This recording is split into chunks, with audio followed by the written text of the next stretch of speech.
Hello friends, AI audio book summary पर आप सभी का स्वागत है। आज हम बात करने वाले हैं Journey of Souls by Michael Newton book के बारे में। आत्मा की अमरता यानी इमोर्टिटी ऑफ द सोल। यह विचार अपने आप में बहुत रहस्यमय और गहराई से भरा हुआ है। जब भी कोई इंसान डेथ के बारे में सोचता है तो एक डर, एक अनसर्टेनिटी उसे घेर लेती है।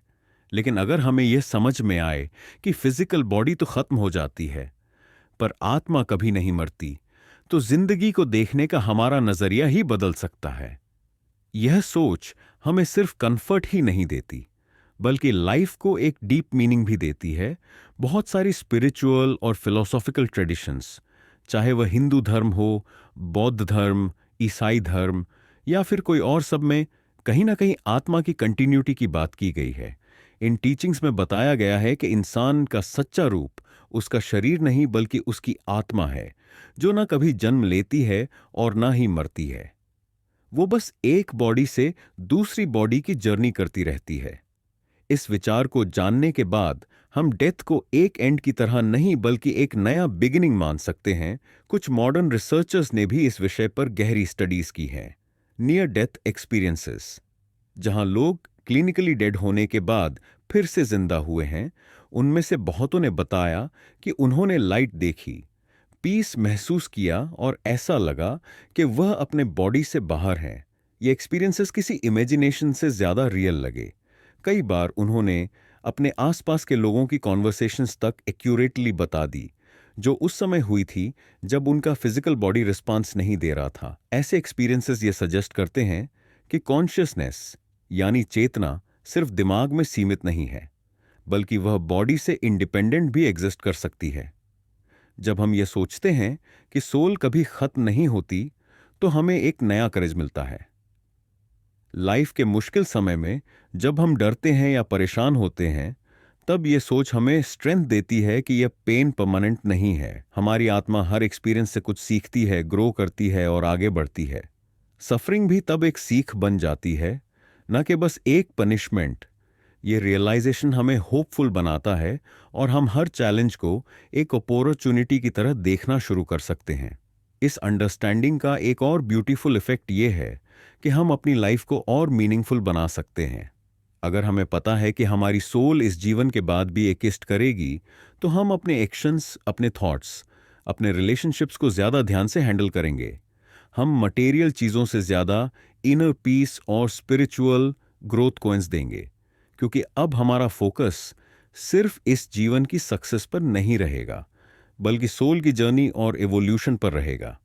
कई लोग कहते हैं कि अगर डेथ ही एंड है तो फिर किसी भी चीज का क्या मतलब।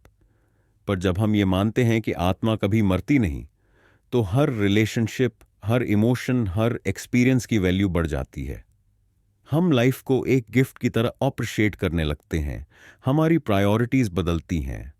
हम ज्यादा कंपैशनेट, ज्यादा काइंड और ज्यादा ऑनेस्ट बनने की कोशिश करते हैं, क्योंकि हमें लगता है कि हमारे सारे कर्म्स का इफेक्ट सिर्फ इसी लाइफ तक सीमित नहीं है।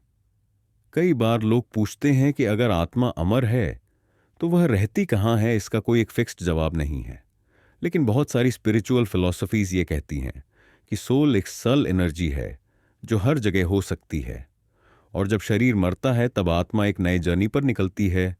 किसी नए जन्म में, किसी नई पहचान के साथ ये साइकिल तब तक चलती है जब तक आत्मा पूरी तरह एनलाइटेंड ना हो जाए।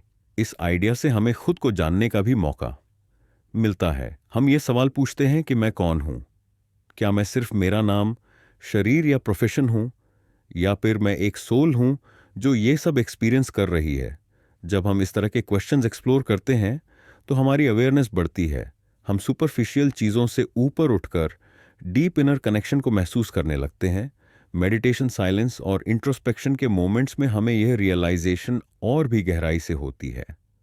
इस बिलीफ का एक और पावरफुल असर यह है कि हम अपने लव्ड वंस को खोने के दर्द को थोड़ी राहत के साथ महसूस कर पाते हैं।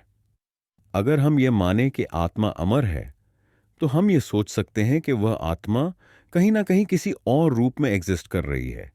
इससे हमें एक इमोशनल क्लोजर मिलता है।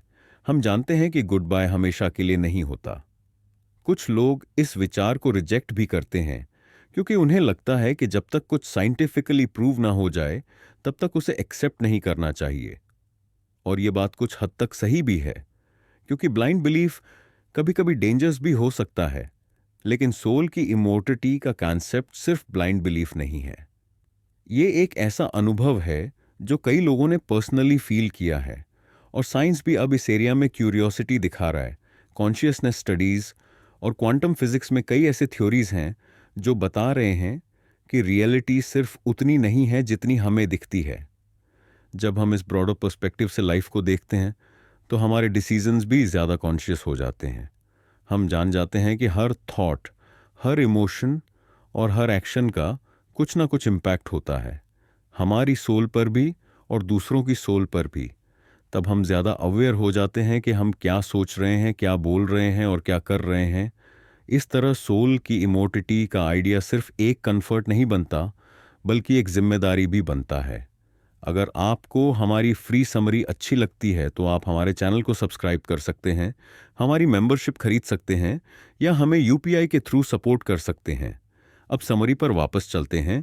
कुछ किताबों में इस टॉपिक को बहुत ब्यूटीफुल एक्सप्लेन किया गया है। इन बुक्स में ये बताया गया है